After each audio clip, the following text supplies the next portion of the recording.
പണം സമ്പാദിക്കാൻ കഠിനാധ്വാനം ചെയ്യണമെന്നാണ് പൊതുവെ പറയാറുള്ളത്.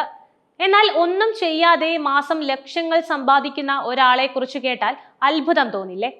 അങ്ങനെ ഒരു വിചിത്രമായ മാർഗത്തിലൂടെ ജപ്പാൻ സ്വദേശിയായ ഷോർജി മോറിമോട്ടോ വർഷം ഏകദേശം 69 ലക്ഷം രൂപ സമ്പാദിച്ച് ഞെട്ടിച്ചിരിക്കുകയാണ്. അദ്ദേഹത്തിന്റെ ജോലി എന്താണെന്നല്ലേ? തന്നെ വാടകയ്ക്ക് നൽകുക എന്നതാണ്. ഈ വിചിത്രമായ തൊഴിൽ സാധ്യതയും അതിന് പിന്നിലെ സാമൂഹിക സാഹചര്യങ്ങളും ആഗോള ശ്രദ്ധ നേടുകയാണ് ഇപ്പോൾ. ഷോജി ഈ വേറിട്ട തൊഴിൽ മാതൃകയെ ഒറ്റ വാക്കിൽ റെൻഡെ ഗായ് എന്ന് വിശേഷിപ്പിക്കാം. ഇവിടെ ഉപഭോക്താക്കൾക്ക് വേണ്ടി പ്രത്യേകിച്ച് ശാരീരികമായ ഒരു ജോലിയോ നിർദ്ദേശങ്ങളോ ഉപദേശങ്ങളോ നൽകേണ്ടതില്ല. ക്ലയന്റ് പറയുന്നത് ക്ഷമയോടെ കേട്ടിരിക്കുക എന്നത് മാത്രമാണ് മോറിമോട്ടോയുടെ പ്രധാന ദൗത്യം. ക്ലയന്റിന്റെ സംഭാഷണങ്ങൾക്ക് കാതോർത്ത് ഒരു സഹാനുഭൂതിയുള്ള ശ്രോതാവായി നിലകൊള്ളുക എന്നതാണ് ഇദ്ദേഹം ചെയ്യുന്നത്. ഇത് ക്ലയന്റിന് മാനസികമായി സംതൃപ്തി നൽകുന്നു, മോറിമോട്ടോയ്ക്ക് പണം ലഭിക്കുകയും ചെയ്യുന്നു. 2018 ഷോജി മോറിമോട്ടോ ഈ സ്വയം വാടകയ്ക്ക് നൽകുന്ന സംരംഭത്തിന് തുടക്കമിടുന്നത്. അന്ന് മുതൽ ഇന്നു വരെ 4000-ഓളം പേർക്ക് അദ്ദേഹം തന്റെ സേവനം നൽകിയിട്ടുണ്ട്. ഈ വലിയ സംഖ്യ സൂചിപ്പിക്കുന്നത് ഇത്തരം ഒരു സേവനത്തിന് സമൂഹത്തിൽ എത്രത്തോളം ആവശ്യക്കാരുണ്ട് എന്നതാണ്. ജപ്പാനെ സംബന്ധിച്ചിടത്തോളം ഒറ്റപ്പെടൽ ഒരു പ്രധാന സാമൂഹിക പ്രശ്നമാണ്. സാങ്കേതികമായി ഏറെ മുന്നിട്ട് നിൽക്കുന്ന ഒരു രാജ്യമായിരിക്കുമ്പോഴും പല വ്യക്തികളും ആഴത്തിലുള്ള ഒറ്റപ്പെടൽ അനുഭവിക്കുന്നുണ്ട്.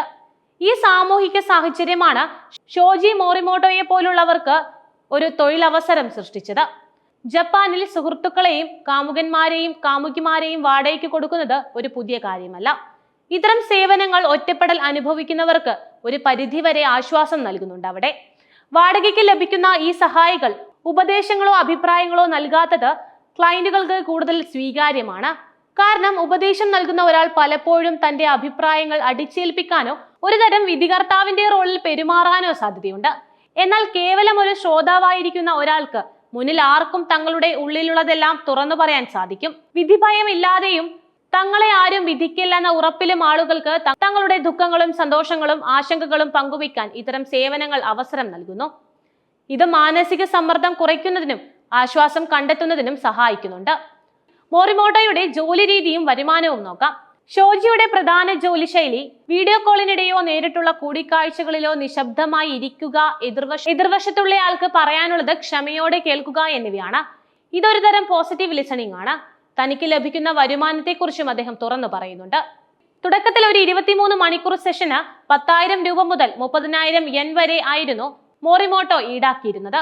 എന്നാൽ ഇപ്പോൾ അദ്ദേഹം തന്റെ ക്ലയന്റുകളെ തുക നിശ്ചയിക്കാനും അവർക്ക് ഇഷ്ടമുള്ള രീതിയിൽ പണം നൽകാനും അനുവദിക്കുന്നുണ്ട്. ഈ പേ വാട്ട് യു വാണ്ട് മോഡൽ ക്ലയന്റുകൾക്ക് കൂടുതൽ സൗകര്യപ്രദമാവുകയും അദ്ദേഹത്തിന്റെ സേവനങ്ങൾക്ക് കൂടുതൽ പ്രചാരം ലഭിക്കാൻ സഹായിക്കുകയും ചെയ്തു. മുമ്പുള്ളതിനേക്കാൾ നല്ല വരുമാനമാണ് ഇപ്പോൾ ലഭിക്കുന്നതെന്ന് അദ്ദേഹം പറയുന്നുണ്ട്.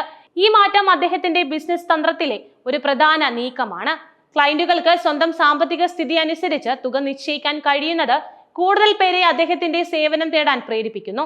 ഇത് വരുമാനം വർദ്ധിപ്പിക്കുകയും അദ്ദേഹത്തിന്റെ ബ്രാൻഡ് ശക്തിപ്പെടുത്തുകയും ചെയ്യുന്നു. ഷോജി മോറിമോട്ടോയുടെ വിജയം ഒറ്റപ്പെടലും മാനസികാരോഗ്യ പ്രശ്നങ്ങളും ആധുനിക സമൂഹത്തിൽ എത്രത്തോളം വ്യാപകമാണെന്ന് എടുത്തു കാണിക്കുന്നുണ്ട്. ആളുകൾക്ക് കേട്ടിരിക്കാൻ ഒരാളെ ആവശ്യമുണ്ടെന്നത് ഒരു പ്രധാന സാമൂഹിക സൂചനയാണ്. തിരക്കേറിയ ജീവിതശൈലി, സോഷ്യൽ മീഡിയയുടെ അതിപ്രസരം എന്നിവയെല്ലാം വ്യക്തികളെ കൂടുതൽ ഒറ്റപ്പെടുത്തുന്നുണ്ട്. ഇത്തരം സാഹചര്യങ്ങളിൽ ഒരു സുഹൃത്തിനെ പോലെ വിധി പറയാത്ത ഒരു കേൾവിക്കാരനെ ലഭിക്കുന്നത് വലിയ ആശ്വാസമാണ്. ഈ തൊഴിൽ മാതൃകയ്ക്ക് നിരവധി മാനങ്ങളുണ്ട്. മാനസികാരോഗ്യ വിദഗ്ധരെ സമീപിക്കാൻ മടിക്കുന്നവർക്കും ലളിതമായ കാര്യങ്ങൾ പങ്കുവയ്ക്കാൻ മാത്രം ഒരാളെ ആവശ്യമുള്ളവർക്കും ഇതൊരു താങ്ങായിരിക്കാം. ചിലപ്പോൾ ആളുകൾക്ക് തങ്ങളുടെ പ്രശ്നങ്ങൾക്ക് ഒരു പരിഹാരം ആവശ്യമില്ലായിരിക്കാം. കേട്ടിരിക്കാൻ ഒരാളെ മാത്രം മതിയായിരിക്കാം. പരമ്പരാഗത ജോലികളിൽ താല്പര്യമില്ലാത്തവർക്ക് അല്ലെങ്കിൽ വ്യത്യസ്തമായ ഒരു തൊഴിൽ മേഖല തേടുന്നവർക്ക് ഇത് ഒരു പുതിയ സാധ്യതയായിരിക്കും. സമൂഹത്തിൽ നിലനിൽക്കുന്ന ഒറ്റപ്പെടലിന്റെയും ആശയവിനിമയത്തിന്റെ കുറവിന്റെയും പ്രതിഫലനമാണ് ഇത്തരം സേവനങ്ങളുടെ ആവശ്യം. ജപ്പാനിൽ മാത്രമല്ല, ലോകത്തിന്റെ മറ്റ് ഭാഗങ്ങളിലും സമാനമായ പ്രവണതകൾ കണ്ടുവരുന്നുണ്ട്. ഓൺലൈൻ കൗൺസിലിംഗ് പ്ലാറ്റ്ഫോമുകൾ, ഫ്രണ്ട് ഫോർ ഹയർ സേവനങ്ങൾ എന്നിവയെല്ലാം ഈ വിഭാഗത്തിൽ പെടുത്താം. എന്നാൽ ഷോജി മോറിമോട്ടോയുടെ മോഡൽ അസാധാരണമാണ്.